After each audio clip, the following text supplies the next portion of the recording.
importantes en el control de diabetes. Entonces, déjenles prendo mi cámara, que se apaga siempre al compartir. Ok, entonces, de las insulinas, como les comentaba, es algo realmente lo más importante, ya que existen muchos mitos relacionados al uso de la insulina y ya ustedes seguramente habrán escuchado algunos de ellos. ¿Quién ha escuchado algunos clásicos mitos de insulinas o cuáles conocen ustedes? Que deja ciego. Deja ciego. Ok, sí, ese es uno de los principales mitos. Ajá, ¿cuál otro? Ya De que cuando empezaban a usar insulina, los Ajá. dicen, te van a mochar si empiezas a usar insulina. Así es, te van a cortar un pie, que te va a dejar ciego, que te va a dañar tus riñones y te va a mandar a la diálisis y cantidad, uno a veces lo escucha de los pacientes y pues bueno, no le puedes decir, no, déjese de pendejadas, cosas por el estilo, pero de repente lo llegas a pensar de las cosas que llegan a escuchar de las insulinas. Entonces, realmente hay muchos mitos, esos y otros tantos con el uso de la insulina y desgraciadamente también algunos médicos los creen. Entonces, y de hecho pues, son quienes siguen inculcando ese temor a la insulina y créanme que me ha tocado pacientes, de repente que el médico en el pueblo donde haya estado les dice, nunca dejes que te pongan insulina porque va a ser flojo a tu páncreas y te vas a hacer adicto. Y pues uno escucha eso y casi nos sale pus de los oídos, ¿no? Pero bueno, así es así es como está la cosa con relación a la insulina. Entonces, bueno, vamos a ver cuestiones de esas. Con relación al uso de la insulina, esta es la encuesta nacional de salud 2006, ¿ok? Y ahí pueden ver en la parte inferior qué significa cada uno de los colores de las columnas. En el azul, es el número o el porcentaje de pacientes que utilizan insulina y ahí están pues las diferentes modalidades de tratamiento y pueden ver que el promedio del uso de la insulina menos del 10%. Ahí pueden ver 4, 2, 11, 9 y 2%. Los pacientes que utilizan insulina de acuerdo al sitio en donde se atienden. Esto es 2006. En esta otra grafiquita podemos ir viendo las diferencias en el mismo porcentaje y donde la insulina como monoterapia menos del 10%, pero la insulina combinada, ven ahí en color rojo o guinda, como del 2000, 2006, 2012 se va aumentando, llegando más o menos al 15.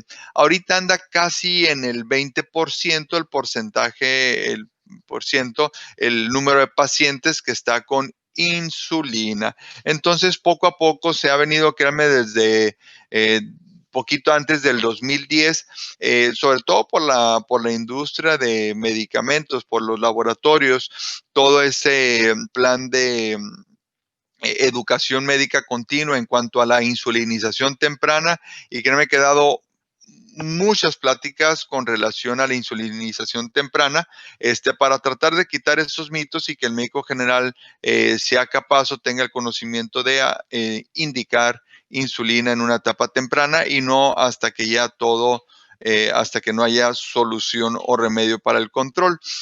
Entonces uno diría, bueno, que si es este porcentaje muy pequeño de insulina, uno quisiera pensar que es porque todos están controlados con relación a la glucosa. Y aquí pueden ver, también esto es 2006, esto ha ido cambiando un poquito, pero aquí pueden ver el porcentaje de pacientes que tenía menos de 7 de hemoglobina glucosilada. Y pues realmente era menos del 3% en promedio, entre 7 y 9 en las columnas rojas y la mayoría, fíjense como más de 12% de hemoglobina glucosilada, si sacamos un promedio andamos alrededor del 50%, o sea, no solamente están descontrolados, están muy descontrolados. Entonces, esto se ha modificado un poco. Y ahorita, bueno, esto ya fue como desde el 2012, 2014, más o menos los que lograban una hemoglobina glucosilada menor de 7 era alrededor del 25%. Entonces, que aquí lo pueden ver. Y vamos a ver, entonces, ese es el número de millones de personas con diabetes en México 2011. Ahorita hay otro tanto de millones. El porcentaje de los que estaba con insulina, el 15% nada más. Y los gastos, 778 millones de dólares se gastan en México atribuidos a diabetes. Y si les pregunto, ¿dónde está ese dinero?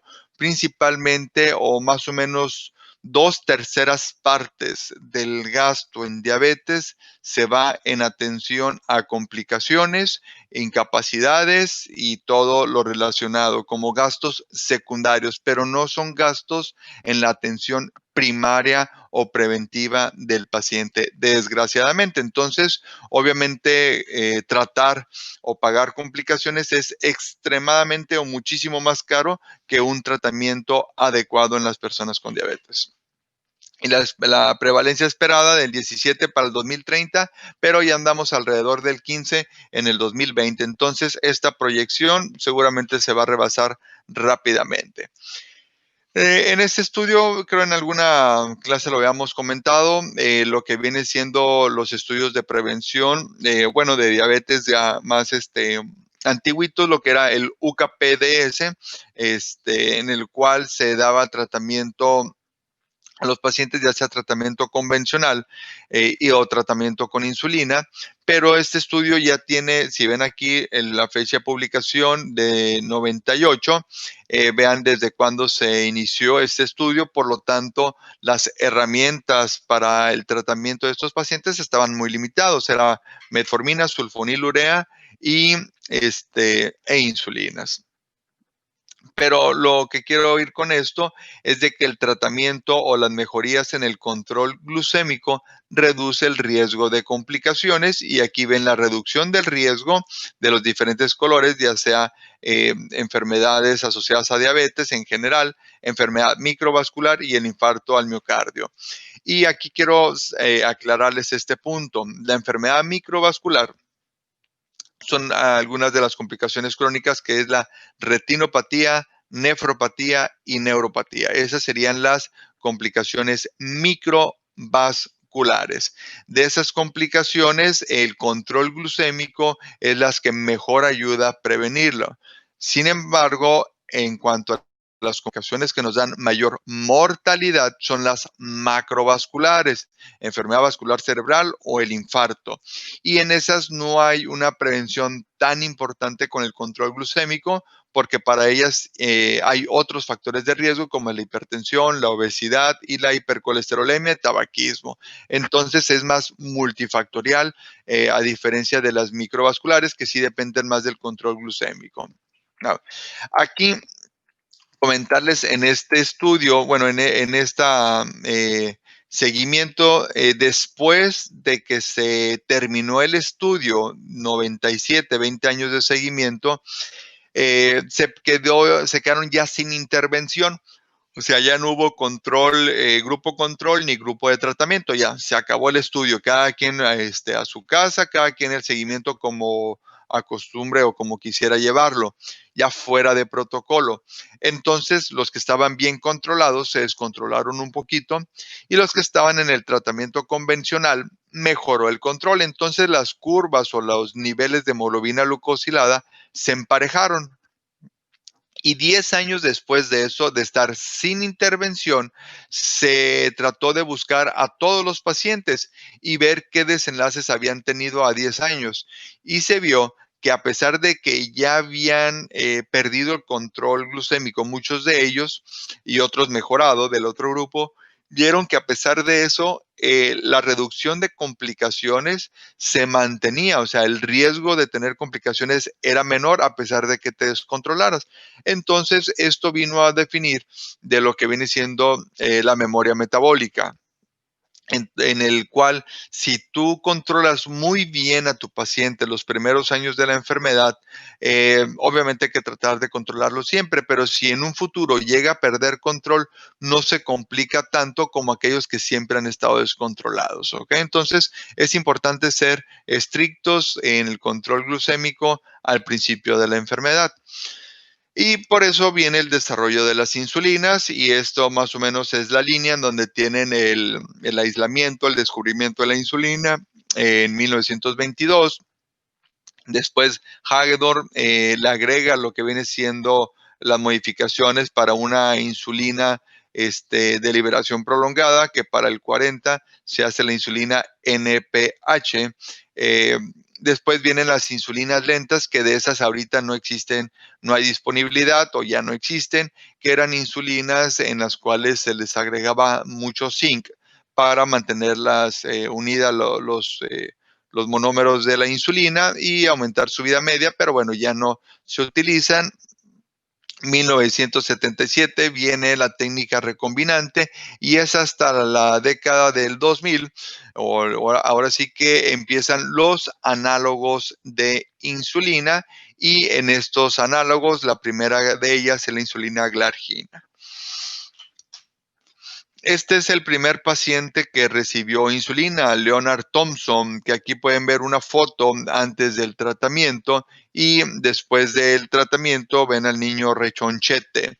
Entonces, esto viene a demostrar de que la insulina en diabetes tipo 1, que era una enfermedad mortal, pues no había nada que hacerles antes de esas fechas.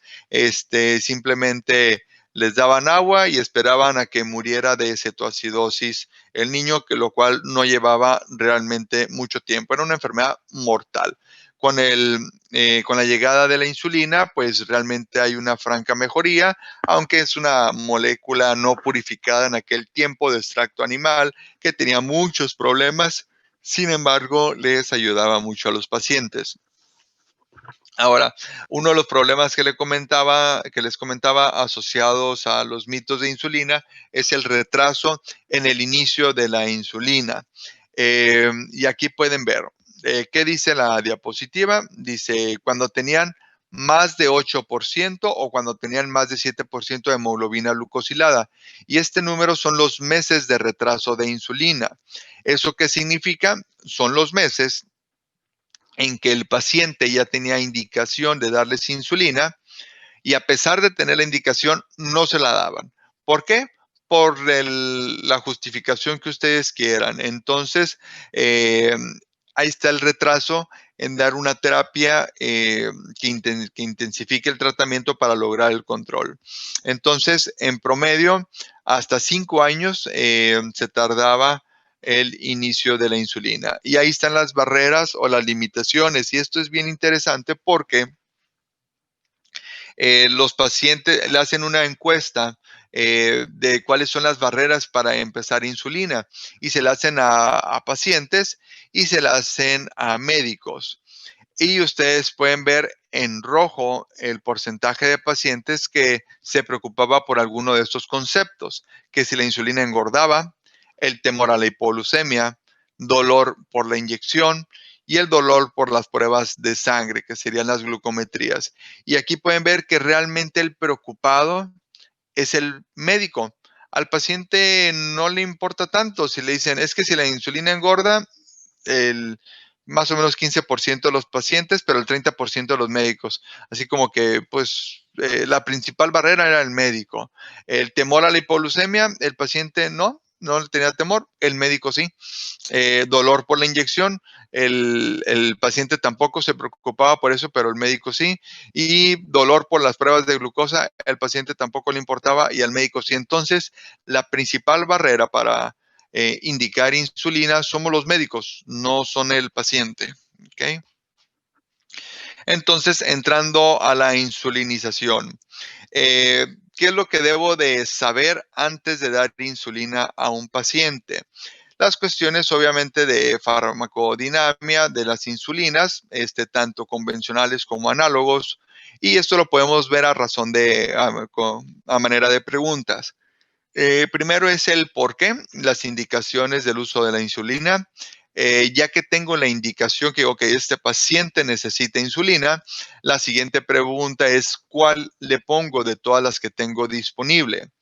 Y ya que decido por qué se la voy a dar, cuál le voy a poner, viene cuánto y a qué hora, porque también en eso hay diferencia.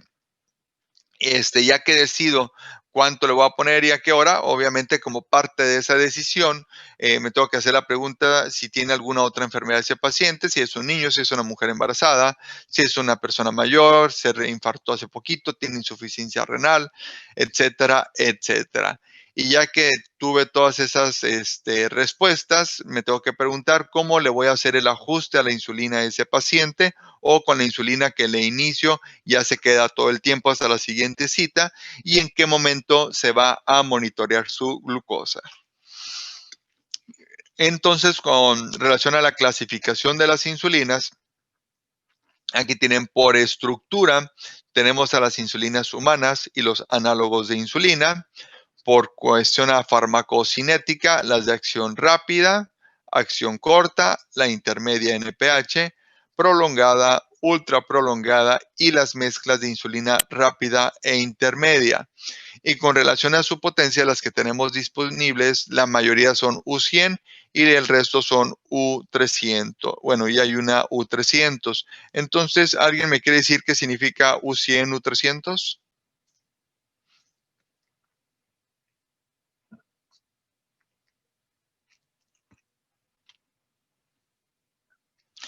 Ajá, pero ¿qué diferencia? Ajá, Am, ajá.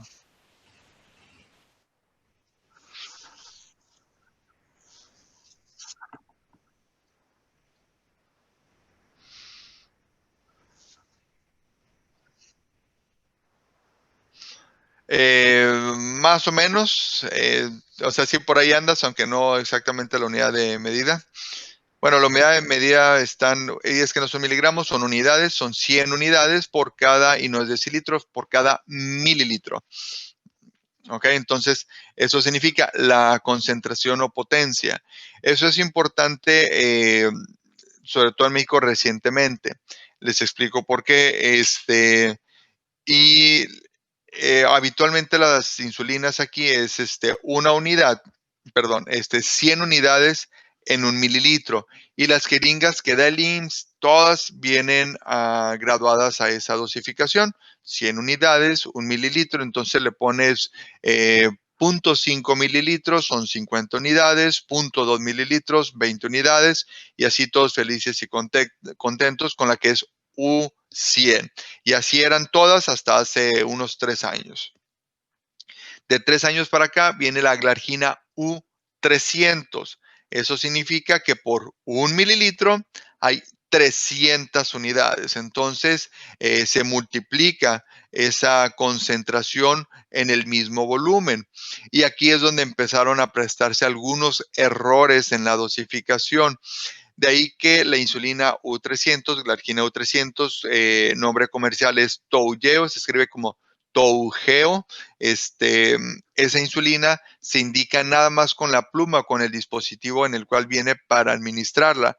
No se debe de administrar con jeringas que dan en el IMSS o que compran de manera convencional, porque si yo me pongo 30 unidades de la jeringa, eso va a equivaler a inyectarme 90 unidades de insulina. Y ahí es donde empiezan, como les digo, los errores de dosificación. Entonces yo cuando indico la glargina U300, les digo al paciente que siempre se la debe de aplicar con la pluma de que ya viene en el dispositivo, para eso es, pero da la casualidad que a veces se les acaban las agujitas y tienen jeringas que les habían dado, que les habían sobrado de las otras insulinas y agarran la pluma, meten la jeringa y ahí le sacan las unidades y se le inyecta, lo cual es un error. Y por lo menos afortunadamente solamente me ha pasado con una paciente que lo hizo así y obviamente tuvo hipoglucemia. Se aplicaba creo que 25 unidades y de las 24 25 pues entonces resulta que se aplicó alrededor de 70 unidades de insulina esos días la señora y pues tuvo hipoglucemia obviamente. Ok, entonces queda claro U100, U300, también hay U500, pero esa no la tenemos disponible en México. Ok, entonces, Muy bien, esta es la estructura o la secuencia de aminoácidos de la insulina. Pueden ver que son la cadena A, la cadena B, y está unida por estos puentes que le llamamos puentes de sulfuro o disulfuro. Y aquí vienen los análogos de la insulina rápida. ¿Y por qué se llaman? ¿Cómo se llaman? La cadena A, la cadena B, como les digo, están unidas por estos puentes. De manera convencional, por ejemplo, está la insulina Lispro. Lo que se les hizo a estas insulinas, lo normal es que el aminoácido 28 sea prolina y el 29 sea lisina. Lo único que se hizo en esta insulina, se invirtieron esos aminoácidos y en lugar de prolina-lisina, ahora es lisina-prolina y eso le aumenta la velocidad de acción, cambian sus cuestiones farmacológicas. Por lo tanto, ahora se llama Lispro, de ahí el nombre de la insulina Lispro por los aminoácidos. En cuanto a la insulina Aspart, más que cambiar, se sustituye el aminoácido 28 por un aspartato. Entonces, ahora la insulina Aspart y la glulicina, también existe una sustitución, pero del aminoácido 29.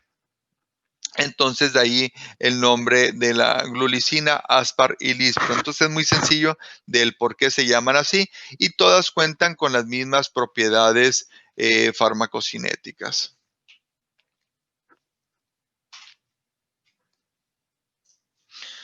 Ok, lo que viene siendo la insulina glargina, existe en sustitución de algunos aminoácidos, sobre todo agregándole aquí algunas argininas en el aminoácido número 30 de la cadena B, lo cual le da una vida media mucho más prolongada a esta insulina. Ahorita vamos a ver las cuestiones de la vida media. La insulina de Temir, a esta lo que se le hace, se agrega un espaciador con un ácido graso, que es el ácido mirístico, lo cual le permite su unión a la albúmina y eso le da una vida media también más prolongada. Ok, entonces, y aquí se remueve el aminoácido número 30. Y ahorita vamos a ver la degludec, la insulina degludec. Esta es la DESB30, significa también que desaparece el aminoácido número 30 y después en la posición 29 se le agrega un hexadecandiol que viene siendo también un ácido graso con un espaciador, que es el ácido glutámico, y también esto le da propiedades para unirse a proteínas y aumenta su vida media, pero la insulina degludec tiene otras propiedades.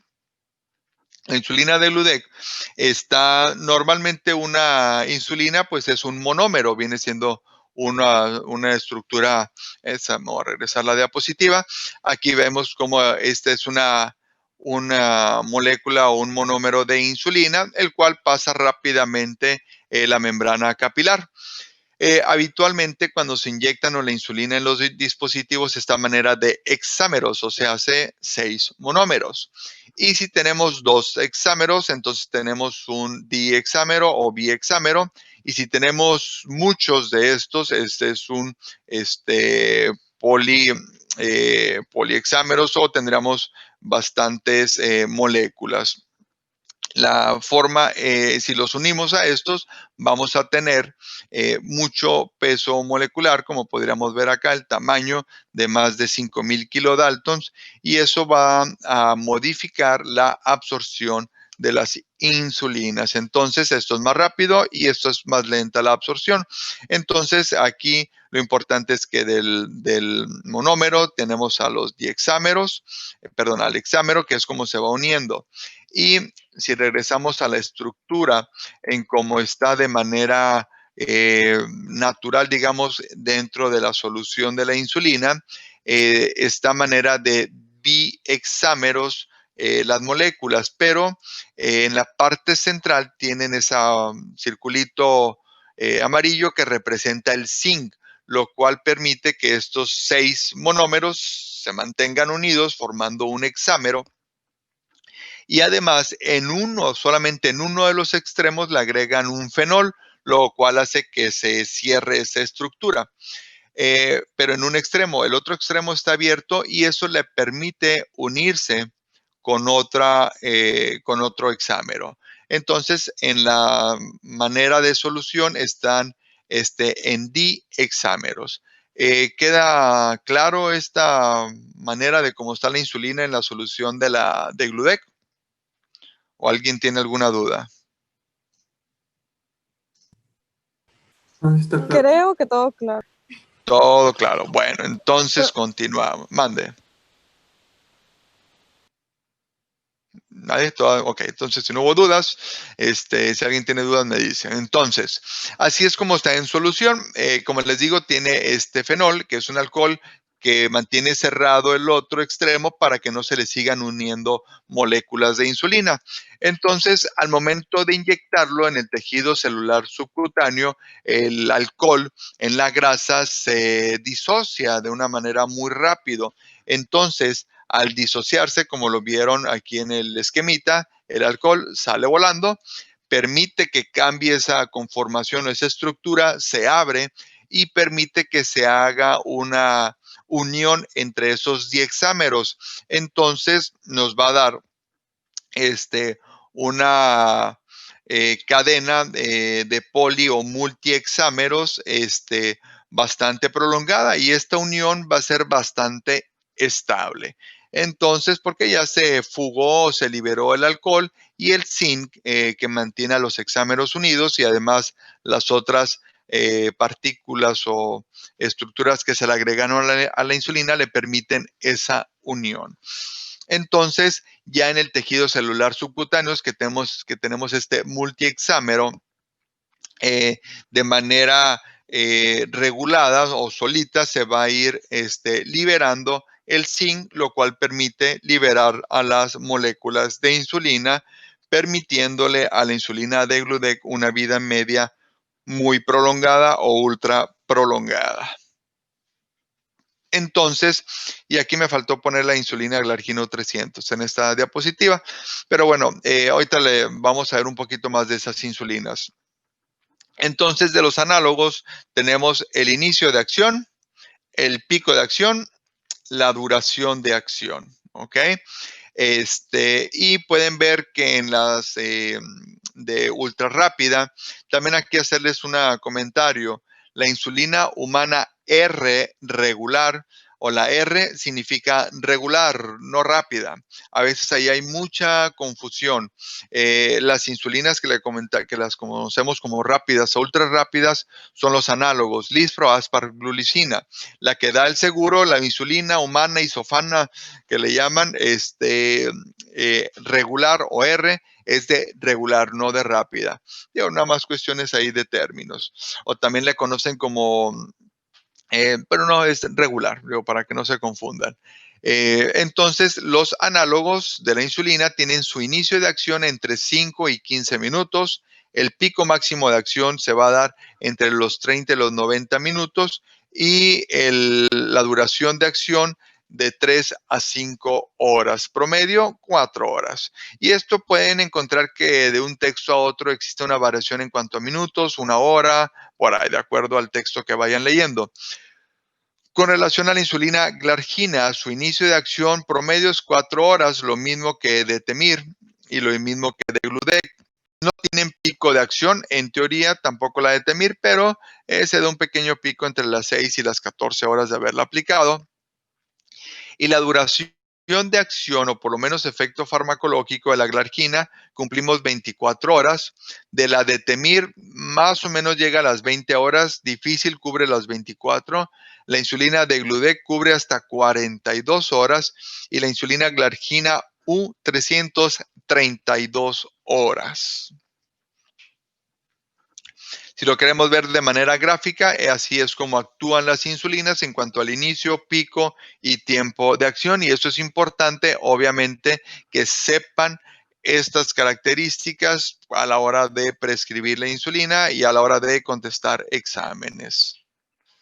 Entonces, los análogos de insulina reducen el riesgo de hiperglicemia postprandial y de hipoglucemia tardía. Aquí estamos simulando una gráfica de la comida y el pico de glucosa, valores normales postprandiales, la insulina humana regular, que sería más o menos lo que simularía, empieza a hacer su efecto más o menos a los 30 minutos, pico máximo después de 1 hora, pero su efecto se alarga más de 4 horas, a diferencia de los análogos.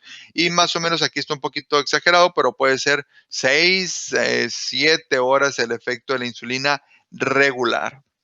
Si queremos simularlo, entonces algo que simula mejor la fisiología normal de la glucosa postprandial sería un análogo de insulina rápida. Sin embargo, tampoco es perfecto, pero bueno, su inicio de acción 5-15 minutos, por lo tanto, se administra 5-15 minutos antes del alimento para que empiece a hacer su efecto y que a las 4 horas se haya perdido prácticamente todo el efecto de la insulina, tratando de simular lo fisiológico. Las indicaciones más frecuentes de la insulina. Obviamente hay muchas y en el tratamiento temprano y pues bueno, en cualquier etapa de la diabetes se puede dar insulina, pero lo más frecuente es que la iniciemos en pacientes que están en tratamiento con 2 o 3 hipoglucemiantes orales y que no están en metas de control glucémico. Entonces, si ya tienes varios medicamentos encima y no está controlado, una opción es dar insulina. Y esto es algo de lo más importante. Pacientes que al inicio del diagnóstico y sobre todo, obviamente, no sabían que tenían la enfermedad y se les está diagnosticando, que tengan síntomas de hiperglicemia o que estén en estado catabólico. ¿A qué se refiere estado catabólico? ¿Quién sabe? Está fácil. Que estén perdiendo peso. La pérdida de peso, así es. Entonces, los pacientes con descontrol glucémico importante, no descontrol leve, el estado catabólico, así les es muy sencillo. De hecho, no les pregunto cuánto peso, no les pregunto si han perdido peso. Uno simplemente lo ve al paciente y lo ve su aspecto, su hábito, lo ve en pocas palabras jodido. O sea, lo ve al paciente y está jodido. O sea, perdió peso, se ve mal, se ve enfermo. Y muchos ha perdido peso y el paciente no, siempre como por naturaleza o protección o lo que sea, tratan de minimizar o negar síntomas. Créanme, en diabetes eso es muy frecuente. Entonces yo no les pregunto si han perdido peso directamente. ¿Y cuánto peso ha perdido? O sea, haciéndole saber que ya sé que ha perdido peso, nomás que me confirme cuánto. Y realmente bastante. Por ejemplo, ayer atendí a una paciente de primera vez, 36 años. Desde hace un año la atendía el médico de la farmacia de la Ahorro o la Roma, ni me acuerdo qué. Y obviamente le estaba poniendo una madriza a la pobre paciente.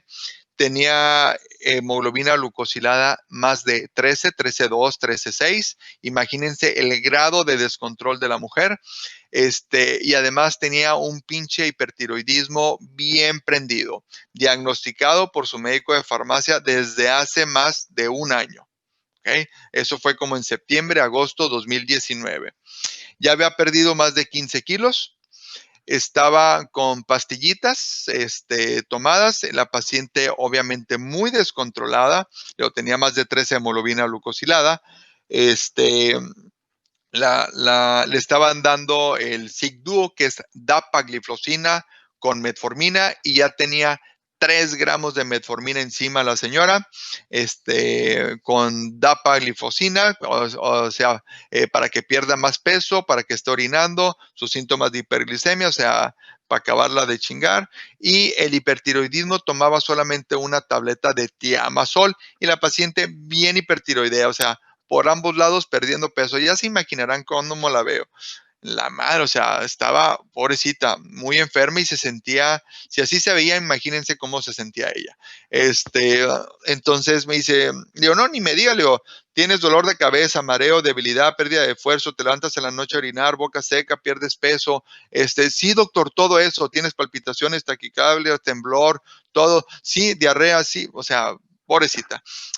Pero bueno, entonces el tratamiento es una persona que pierde peso por descontrol glucémico, además del hipertiroidismo. De entrada, entonces aplica este concepto que dice pacientes con diagnóstico que están con síntomas de hiperglicemia o en estado catabólico. Obviamente a ella le indiqué insulina basal por lo pronto. Ok, entonces, obviamente hay muchas otras indicaciones, diabetes tipo 1, embarazo, etcétera, pero en el consultorio lo más frecuente son pacientes que ya están con tratamiento base, 2, 3 medicamentos, a veces 4, y no logran control glucémico. Ejemplo, este es un hombre de 48 años de edad, tiene diabetes de 8 años de diagnóstico, hipertensión, sobrepeso. Aquí está su tratamiento, metformina 2 veces al día, glimepirida 4 miligramos al día, y esta es su hemoglobina glucosilada. Y sus glucosas de ayuno están en promedio 160. Síntomas de vez en cuando de hiperglicemia que ustedes ya saben, no está perdiendo peso, no tiene complicaciones crónicas relevantes o por lo menos evidentes. ¿Y qué opciones de tratamiento tenemos? Ya vimos todos los medicamentos, tiene 9,4 de hemoglobina glucosilada. Vamos a ver en orden, bueno, María Celeste ya. Mariana, ¿qué le darías de tratamiento?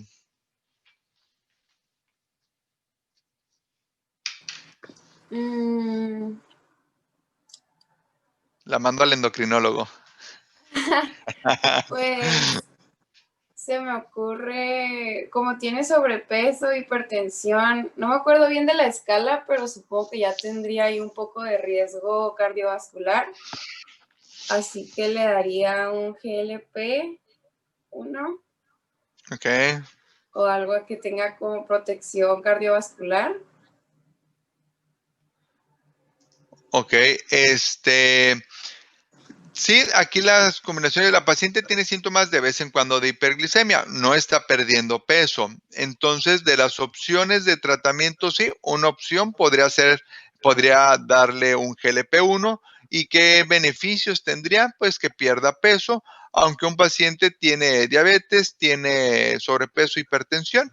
Digo, su riesgo cardiovascular, si lo calculamos, quedaría a lo mejor no muy alto, intermedio altito, pero independientemente del riesgo cardiovascular, una terapia que le pueda ayudar a perder peso sería un agonista del receptor de GLP-1. Darle... Y metformina, obvio. Metformina ya la tiene acá, sí, claro, dejarle la metformina, y de hecho la glimepirida igual se le tendría que dejar al inicio, si no probablemente se te descontrole mucho. De otras opciones, por ejemplo, tendríamos, si le diéramos pioglitazona, ¿qué riesgo tendríamos?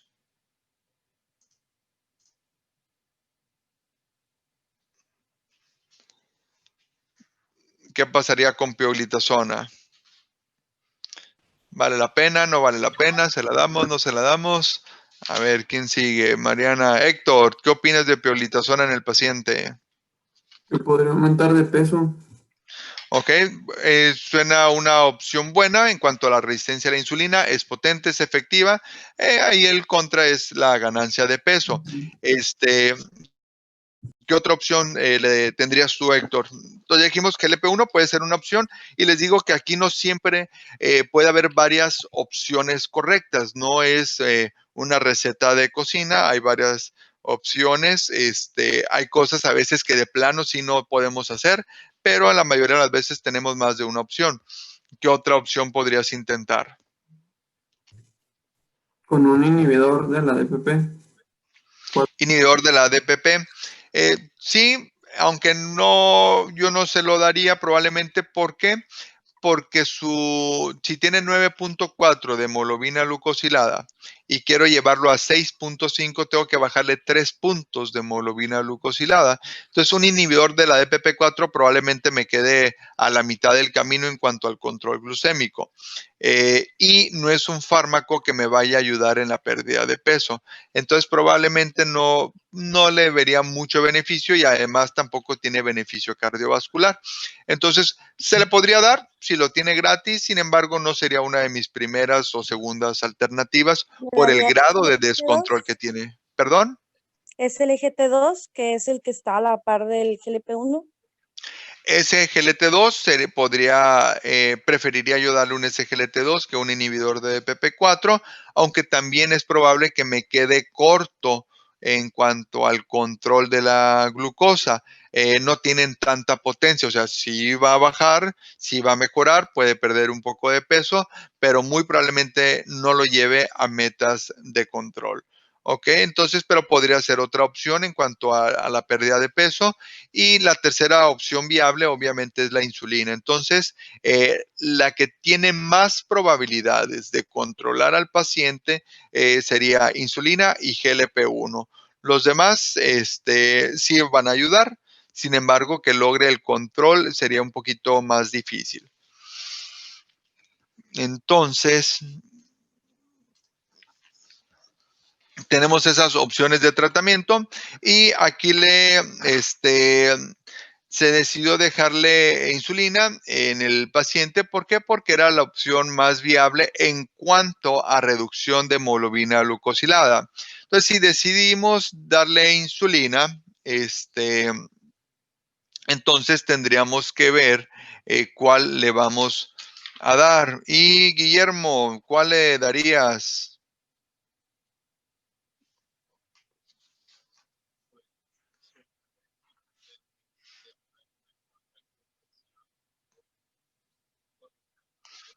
Ok, y en este caso, según lo que leíste, ¿cómo le iniciarías? ¿Intensivo?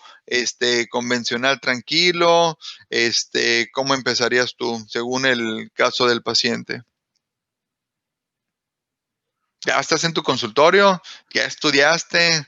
¿Está fresco el tratamiento con insulina? ¿Eres experto? ¿Sabes más que el de la farmacia Roma que atendió a la paciente que vi ayer? Yo creo que no.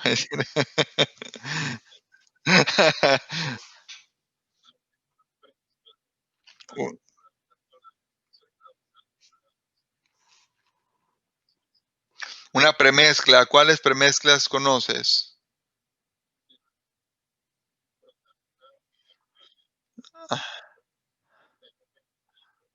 Ok. 70-30. ¿Y qué significa 70-30?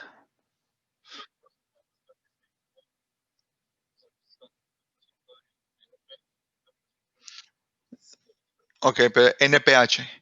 NPL es otra cosa. Pero bueno, la Lispro, tiene razón, en la Lispro sí, la NPH es la humana. En cuanto a la Humalog, que es la Lispro, que vendrá siendo neutral protamina con la Lispro. Entonces, 70% de intermedia, que sería la función de intermedia, y el 30% de rápida. Eso significa el 70-30. ¿Y cuánto le darías? Entonces tú le darías una premezcla, o sea, una que traiga insulina intermedia, de acción intermedia con insulina rápida. Y de hecho la premezcla análogo vendría siendo el nombre comercial, el Humalog, que es la Lispro y la Lisproprotamina, ¿ok? ¿Cuánto le darías?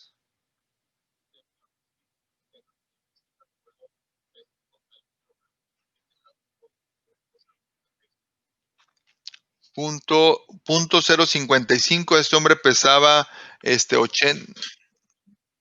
0.50, ok, entonces 0.55, si le redondeamos a 0.5, pesaba como 80 kilos. ¿Cuánto pesaba? Déjenme ver. No dice cuánto pesa, nada más dice que tiene sobrepeso, pero para no ponerla tan complicada, 80 kilos pesa. ¿Cuánto le vas a dar de insulina?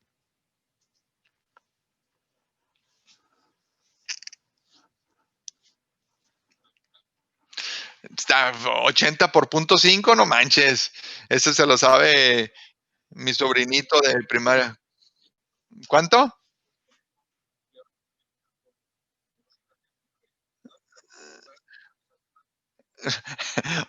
No, pues era fácil por 0.5. Si le tocara una unidad por kilo, ¿cuánto le tocaría? Y pesa 80. Ok, y si le tocara una unidad por kilo, pues son 40 perdón, 80, pues 0.5, pues 40 le redondeas. Ok, entonces 40 unidades. Y así le empezarías al paciente 40 unidades.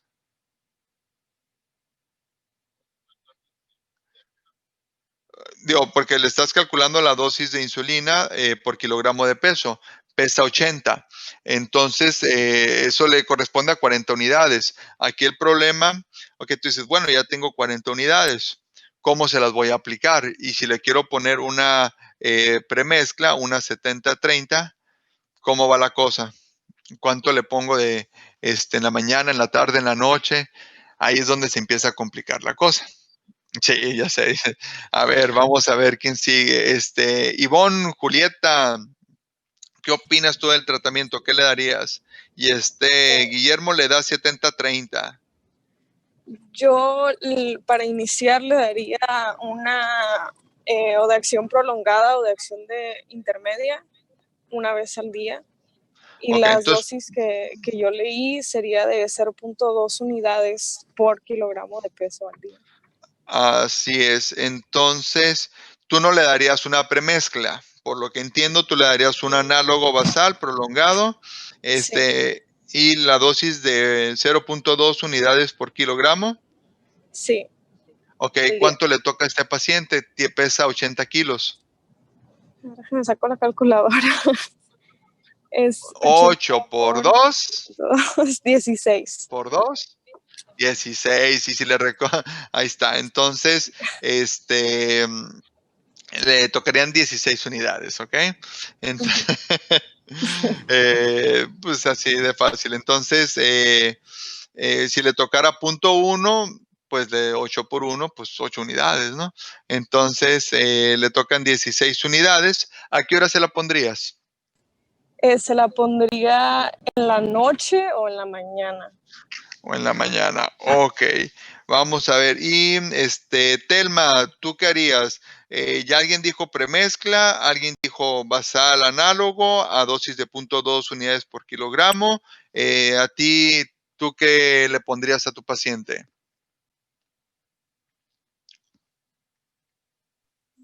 Las dosis sí se las debo, doctor, pero bueno, yo tengo un algoritmo como el que usted nos enseñó el otro día. Entonces, en ese indica que lo que le vas a administrar es insulina basal, como han dicho Ivonne. Ujú. Entonces, dentro de esas dos basales, pues le aplicaría la de acción larga. ¿Y cuál de acción Alargada, que larga te puede ser el gustaría? Degludec o el Demetir o el Largina. La argina, ok. Muy bien. ¿Y la Ajá, pero aquí yo dosis? tenía una duda, doctor, ¿Perdón? porque yo aquí tenía una duda, porque mire que las desventajas de la insulina, pues es el aumento de peso. Entonces, en ese aspecto no estaría contrarrestando lo que me ayuda el GLP-1. No, de hecho aquí estamos tomando la decisión qué darle después de lo que tiene tomado. No darle una terapia combinada. Se puede dar, de hecho, una terapia combinada, que ahorita vamos a ver más adelante casos especiales. Pero ahorita el GLP-1 estamos discutiendo si le damos primero un GLP-1, si le damos un SGLT2 o si le damos una insulina. Hay ventajas, desventajas de cada una de ellos. Aquí en el caso decidimos, bueno, por caso clínico, por la clase, darle insulina. Pero se le puede dar GLP-1, sí le puedes dar un GLP-1 aparte, pero no es que ahorita por la insulina contrarreste al GLP-1 en el caso clínico. No le estamos dando GLP-1, no le estamos dando SGLT2, está metformina, glimepiride y nada más le vamos a agregar una insulina. Aquí estamos viendo qué insulina darle. Entonces, ¿tú estás de acuerdo con insulina basal prolongada? Entonces, Sí, 2-1. contra Guillermo en cuanto a 2 basales. Guillermo usó premezcla. Y luego tenemos a Jesús. Adrián, ¿tú qué opinas? ¿Estás dormido, Jesús? ¿Cómo andas? No, estoy Andas muy despierto. callado. A ver. Es que no tenía nada bueno para decir. Bueno, con respecto, daría insulina. Definitivamente sería de 2 tipos, de acción prolongada y de acción rápida. Ok. Como es de 80 kilogramos, serían 40 unidades. 20 unidades las daría como de acción prolongada para mantener una insulina basal, y las otras 20 unidades las utilizaría para dárselas de acción rápida, ya sea antes de los alimentos o si el paciente se está monitoreando para cuando tenga algún tipo de hiperglicemia. Ok, entonces, y de la insulina basal, ¿cuál me darías? De las que leíste, ¿cuál te gustó? Se llamaba esta, ¿Glargina? La Ajá. glargina. Ok. Entonces tú te irías a un esquema intensivo, que es darle una insulina basal y varias aplicaciones de insulina rápida, por lo que entiendo. Sí. Ok, entonces ahí sería, ya tenemos 3 esquemas diferentes. Alguien utilizó 70-30, una premezcla. Luego hay quienes utilizaron pura basal y ahorita en tu caso utilizas basal y bolos de insulina rápida. Fíjense cómo hay tantas opiniones en un grupo tan pequeño. Ahora todas son válidas, pero aquí vamos a ver qué sería lo más conveniente. Luego tenemos Natalie, ¿tú qué opinas? ¿Qué le das? Yo creo que para iniciar, como no he utilizado insulina, le daría solamente de acción prolongada, antes de hacer como el esquema de prolongada y de acción rápida. Ok, entonces tú te quedas con una insulina basal nada más. ¿Y qué dosis le darías tú? Había leído que era 0.1 unidades por kilo por Ok, día. Entonces serían ok. 40. No, ya te salieron mal las matemáticas, andas mal en geometría. Perdón, era 0.2 unidades. 0.2, a ver, haz la cuenta, 0.2 es 40, pesa 80 kilos. Andas mal en geografía. ¿Cuánto le tocaría si es a punto 1 o a punto 2? Si es a punto 1 serían 8. Ajá. Y si es 2, 16. A 16, no 40. Esa sería a punto 5. Me quedé con lo otro, sí. Ya te confundió Guillermo, hombre. Y Adrián también andan. Ok, y Azael, ¿tú qué opinas? ¿Qué le darías?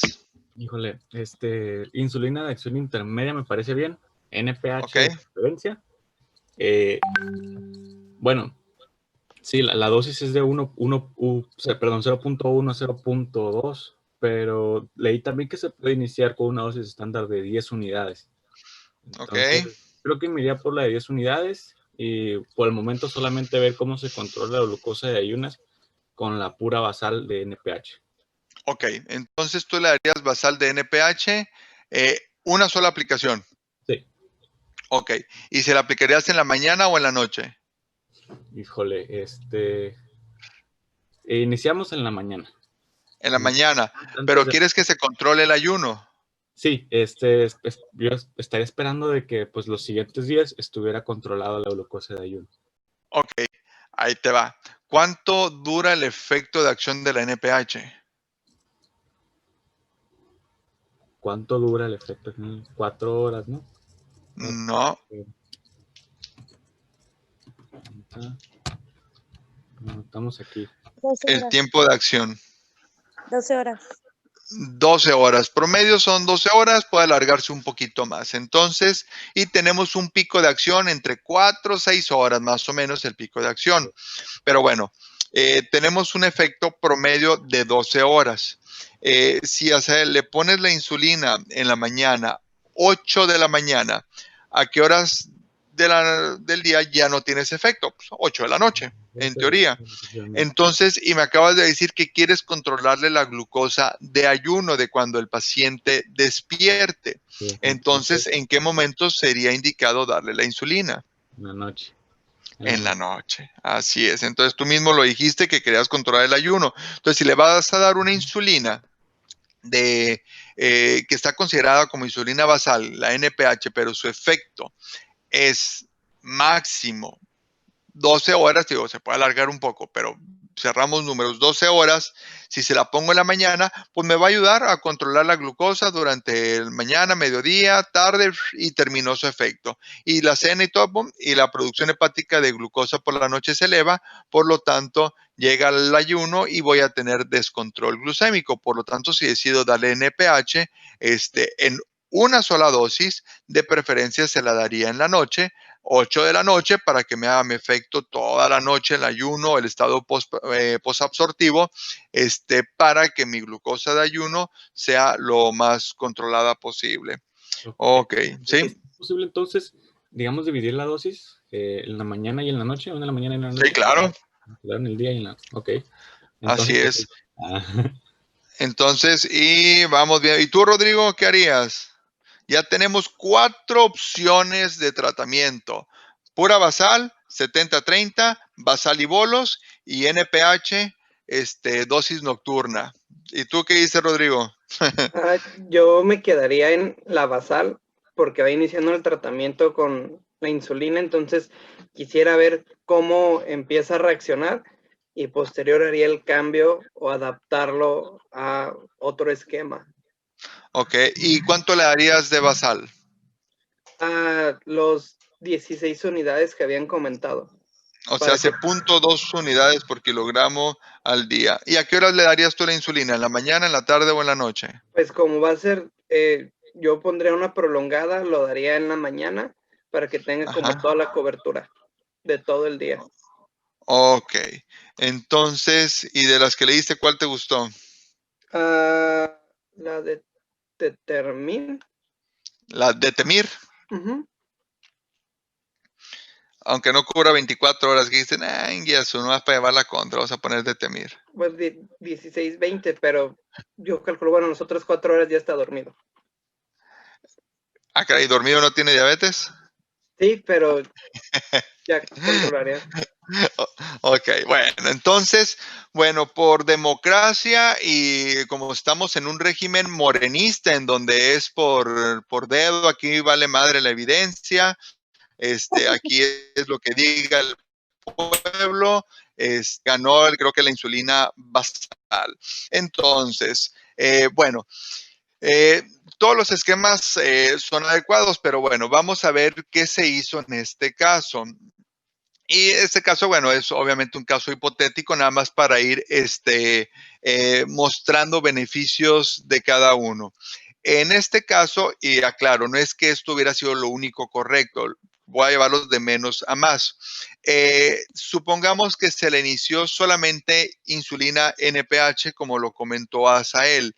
Si le doy NPH, ¿y a quién le daría NPH? Aquel paciente de muy, muy escasos recursos económicos que realmente se le complique